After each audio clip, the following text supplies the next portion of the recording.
When the deer hunting season and bird hunting season closes up, I watch Lake Mille Lacs cap off and freeze. I switch lanes real quick. Get back on the bass lane, point that Duramax to the Sunshine State. Flip-flops and flipping sticks. It don't get much better than that.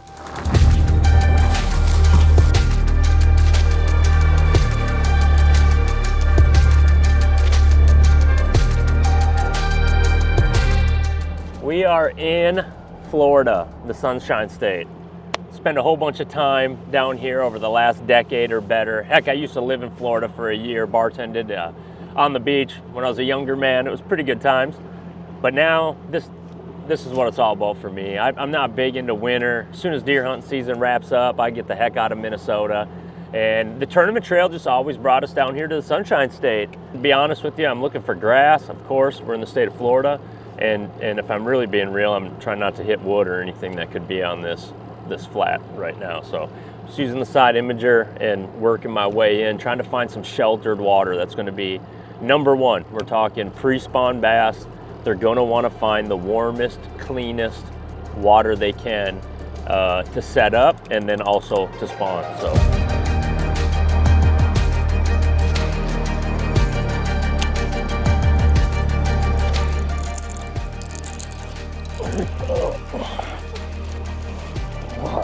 We got a bass in Florida.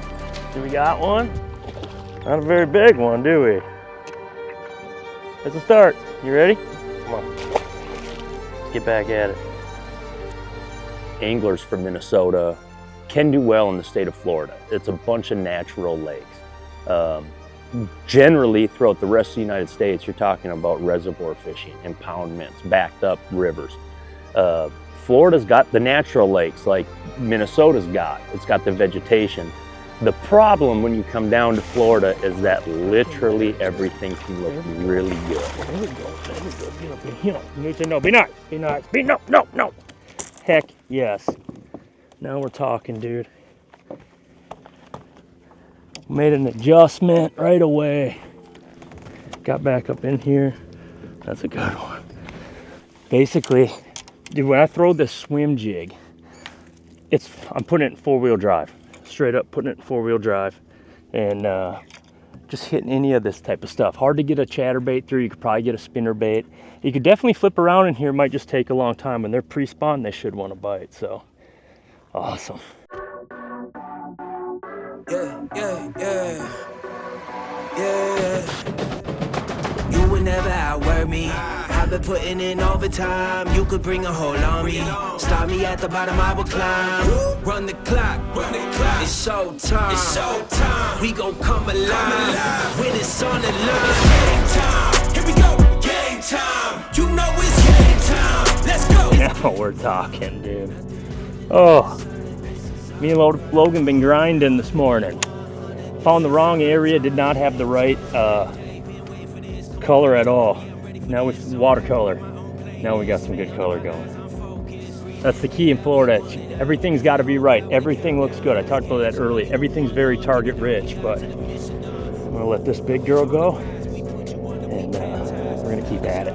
Franchise, why you aim so low? We flying high. Hold up, we go way up. This a layup. Opposition all around. You better get your weight up. You would never outwork me. I've been putting in overtime. You could bring. Look at that. Them's the teeth marks we want to see finally. Like that. That's the ones. Just a little Shields exclusive color here. 3/8 chatterbait. It's an Evo. And just a little Z-Man. Little razorback shad, I think it's called. Razor shads. Perfect. I like that red. Oh. I really like the white in this kind of ugly. It's not the best. Still a little dirty. I kind of like the white, especially if they're still a little bit in their winter modes, eating shad. And but I do like that red. Red is always a good color when bass are thinking about spawning.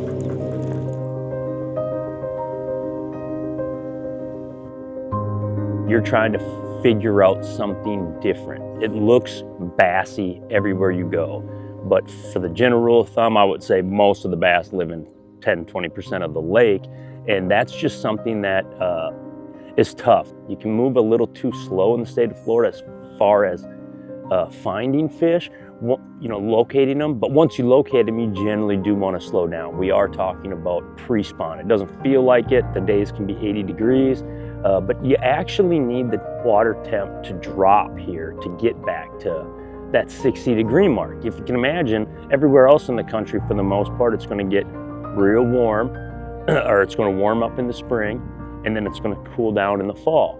Well, Florida's a little bit different in that it's always above that 60-degree mark. So we actually need those cold fronts down here to cool down the water and let those fish know that it's time for them to start to move up. So it kind of moves in reverse. Stay on there, stay on there. Where are you going?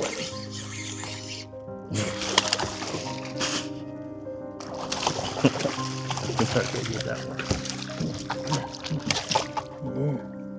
Come here. These are the ones we're looking for when we get down here to Florida. Straight up. Swim jig, diesel minnow, right in the back of the throat. I'm just trying to tick anything and everything that I can on the bottom. You know what? I gotta put on a new tail. Now would be a good time, I think, to talk about this swim jig setup. Not my typical swim jig setup at all. I'm using a G Loomis 904 NRX Plus. That's a 7.6 4 power. So it's a heavy action rod. It's got a great bend to it for using reaction style baits. I use these rods a lot when I'm down here in Florida, using straight 50-pound Power Pro SSB2. This is a 3/8 ounce black and blue jig. Earlier we were using a white jig. They both seem to be working. In the right color water, if it's dirty, I like the white. And if it's kind of clearing up, it's still going to be tannic in Florida, but then I like that black and blue. You know, that's just such a good setup. And then the diesel minnow. This is what I'm throwing. You can see I just took the end of it off. And what I want to show you, what I like about, let me find another one here. So I'm using the big diesel minnow by Z-Man. It is a Laztec, right? And I'm just sizing it down just a touch. I still want this big fat tail. So I'm just clipping the tip off of it like that and taking the jig and running it up. Now, generally, I would not use this setup for a swim jig, but when I'm down in Florida, anywhere in the South, you're fishing this kind of stuff around here, it ain't just about the big bass. It's definitely just not about that. It is, but it's also about just the heavy cover. And with this setup, literally, I can put this thing into 4-wheel drive, just cast it anywhere I want like a frog, kill it in the holes. I'm switching up my cadence. I'm never doing anything the same. And you just pick up big bites. But it's a great way to move water. This setup in particular, when you're down in Florida, 904 NRX Plus G Loomis, a Shimano Metanium. I'm using a 7-speed because I am trying, it's pre-spawn, you know, I want to slow it down. I'm trying to talk these bigger fish into biting. Yeah, let's go. I came in swinging with the bang. You can call it groundbreaking. Every step that I take, you can feel the earth shaking. Tipping the scale, off of the charts, got them shaking. Yeah, this is what you call a legend in the making. Fire inside, oh it's blazing. I'm slaying giants like I'm David. Yeah, that's the power, you can't fake it. This is what you call a legend in the making. I'ma keep on working overtime, fighting battles behind enemy lines. I see the same determination in your eyes. Go ahead and show them it's your moment and your time. Seismic, vibrant, I'm flying highest. That's right, call it violent, defiant. Yeah, I'm a legend in the making.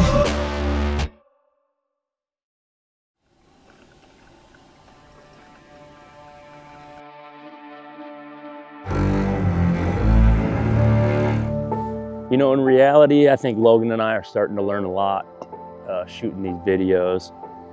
We were supposed to be in Louisiana to kick this one off, and we had it all planned for a long time to go to a lake I've always wanted to fish. I've known about it for quite some time. That's the beautiful thing about the Bass Lane, is Logan and I decide where we're gonna go and when we wanna go there. And man, we're gonna learn. We're gonna learn as we do this, but we did not watch the weather too well. We had Logan's flight in, we had everything, all the arrangements made, and wouldn't you know, we get to Louisiana and it's 20 something degrees. It's freezing. I can't see my graphs. There's frost all over them. You know what we got to do, right? Defrost everything. We got to get colder before we start getting warmer. Oh boy. Let's just get after it. Oh boy. Oh man, it looks like it'd be a beautiful day.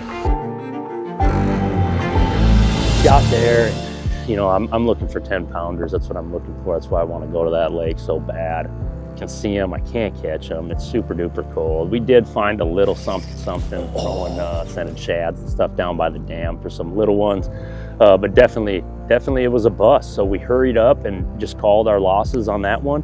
And it's just going to be how it goes. I guess sometimes you have good tournaments, sometimes you have bad. In this case, we had a bad bass lane that you will never see. So we hurried up and loaded up, packed up, and busted back to Florida.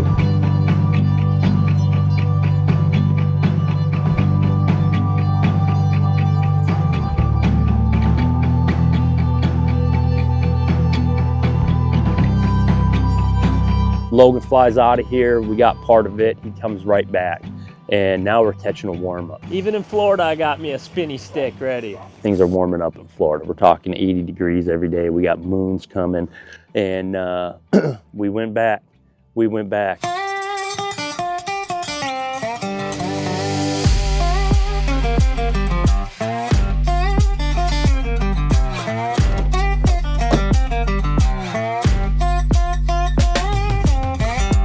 I'm not a giant moon guy, I just want to fish every day, so I don't generally look at it. But if I am planning for a tournament or something and it's lining up with either a full moon or a new moon, there's going to be some fish spawning.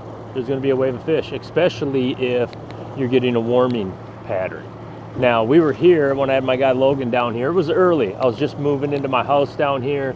Earliest I've ever been to Florida, and it was more of a winter to pre-spawn thing. And ever since then, it's just been cold front. And then when it did warm up, I was at Lake Lanier in Georgia or Louisiana or just somewhere else, but not here. So it's been off, you know, cold, warm. That's the key. We need to get that water temp down to around that 60 degrees mark and then start warming it up again for spring. That's going to push those fish in. So if you happen to have a moon lining up with warm fronts during the right months, you're going to have a big spawning wave. And though Florida's great for actually looking at them with your eyes, it's good for using forward sonar. A lot of it I expect out here today is going to be just blind fishing around. Should be a lot more pre-spawners, maybe getting into the spawn. So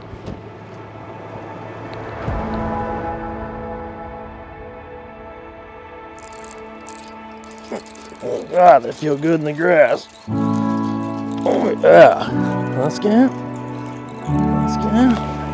Sticks down. Oh, hey, let's get him. Oh no, be nice. Yeah, that's how we start, dude. That's what happens. A little different start.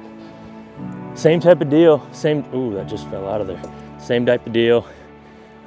We fished when we were in here last time. It was just the bucks, and they were peeing, but we could not locate the big girls. We ended up moving to a different area in the lake where we found fish like this. So I'm pretty stoked at the first bite of the morning. It's a nice good one. First bite of the day is a nice 4.5 pounder in the probably one of the best search baits anywhere, let alone in Florida. Throwing the chatterbait with the old chatter shad, but let's let them go. Yeah. Lots and lots of eelgrass in here. And one of the few baits that comes through eelgrass good is a chatterbait. So what I'm trying to do is just collect a few bites right now. We started out on a big flat, stumps all over it. And water was a little bit dirtier for what I'd like in Florida, not a ton of vegetation to really clean it out. I think the right wind would have definitely helped that area a little bit. So I was so intrigued to go back. And basically just kind of got in that area. Right away, I'm gonna pick up a swim jig, I'm gonna pick up a chatterbait, and I'm just gonna start moving water and just get a vibe for everything. And basically right now this morning, I'm expecting it to always get better in the afternoon. It's springtime in Florida. You know, letting the days warm up. And right now I'm just kind of collecting some dots, moving around, trying to get some bites.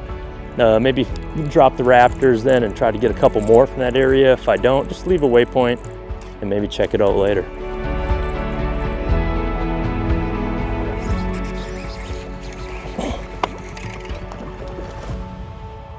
Right? Oh boy.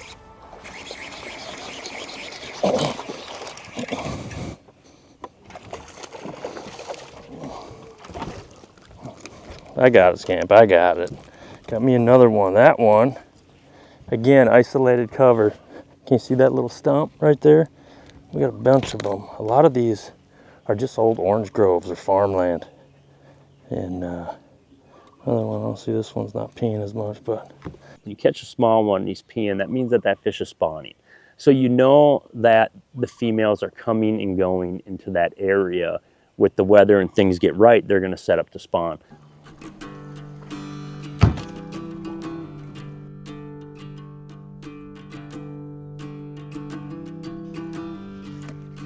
Come on, come on. Come on, keep coming. Get out of the stump, dude, get out of the stump. Oh, gotcha. Gotcha. What do we got here? What do we got here? My old favorite. My old favorite. The thing, that dude kind of worked me in there. That is why I'm using a Mag Bass Raji Loomis MBR 904 4-power, heavy action, straight, ooh, 50-something pound braid. It's a nice one. Everything kind of moves in waves. If you know good areas, if you find good spawning habitat in Florida, a lot of times that's going to be the bottom. Whether it's sand, it's a little bit something harder. It's got to give them what they want to be able to spawn. And that's how it works. You know, things move in waves, in and out in waves. Different areas of the lake fire off for a couple days, then it kind of turns into a ghost town. And we found a nice little post-spawn, a little bit of pre-spawn bite going on.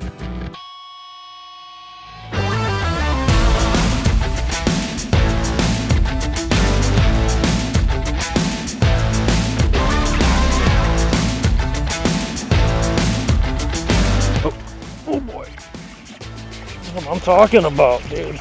You find isolated cover in the state of Florida, and you better put a bang sticks on it. Cinco, whatever you're jamming. Ooh, who's that? See that there? Just a little 1/8 ounce weight. Nothing to it. It's a Lastec, so it floats. That little weight's just helping me get it down around these little isolated patches in here.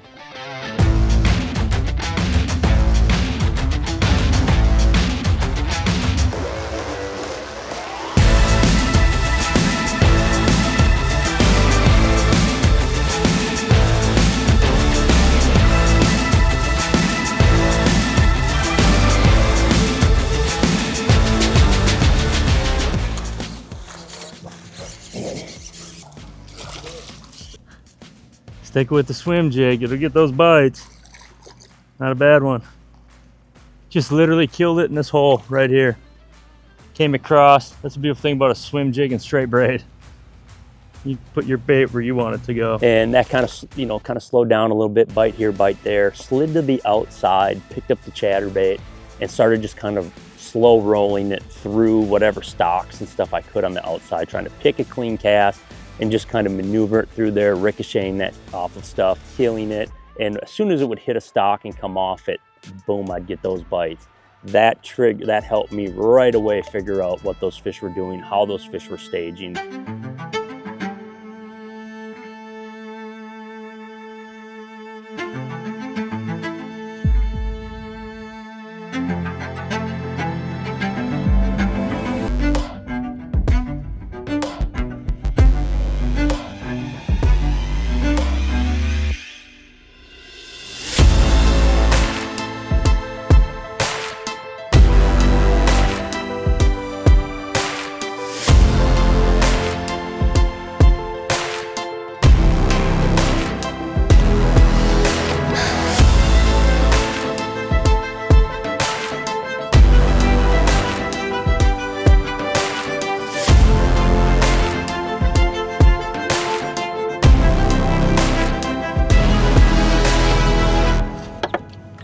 That is a wrap for today. Beautiful weather.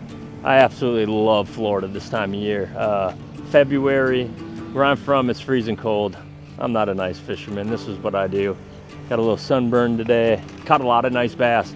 Today was a fun day. Got a hold of some nice ones. Fishing for them in a way that I love to fish for them. Straight braid, straight power pole or Power Pro, and a big swim jig, big paddle tail on it. But we're not done. We got a lot of fishing to do down here. That's what we're down here for, and a lot of lakes to go to. So we're out of here. Let's go, boys.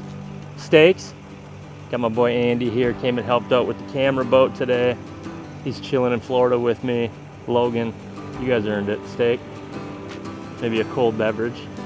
Let's do it. Good job, buddy.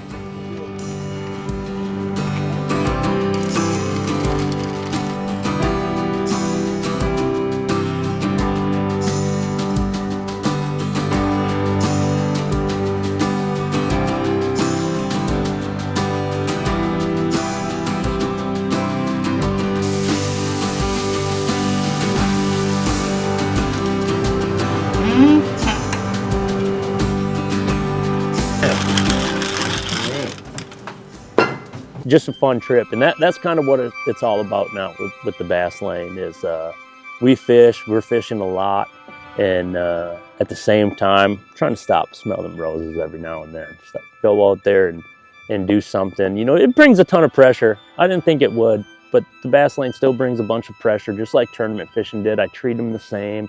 I attack it the same. You got to find some fish, and you got to capitalize on some bigs.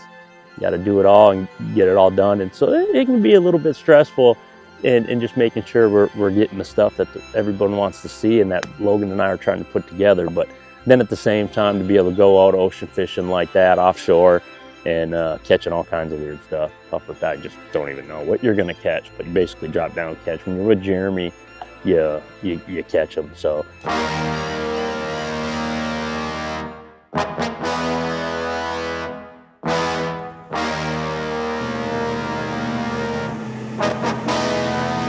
Nibbling. Oh!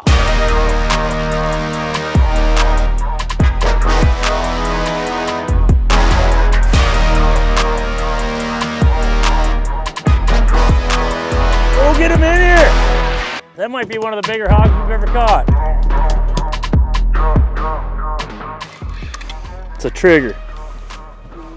What in the hell is that? What do I gotta do? Just watch his fingertips. Why is he like a trigger? Ooh, right there. Touch the back one. Push the back one down. This one? No, the one in front of it. This one? Trigger. You can't move the top one. Oh, I can't for nothing. That's crazy. Yeah. Oh, then you can push it all the way down. Yeah. Wow, that's wild. Trigger. See you, buddy.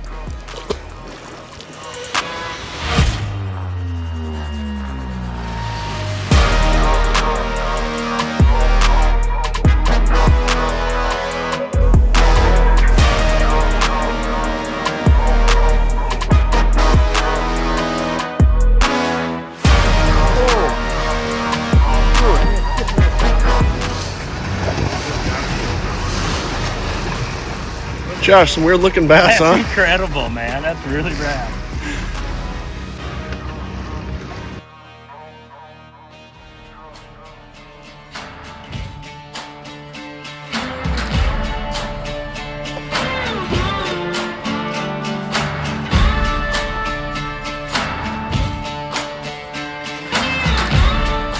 Jeremy Keel, call him up. He's my buddy. But for those of you that don't have a buddy like that, I highly suggest you call him Jeremy Keel over at Fish Slap Charters out of Clearwater. He's gonna put you on him.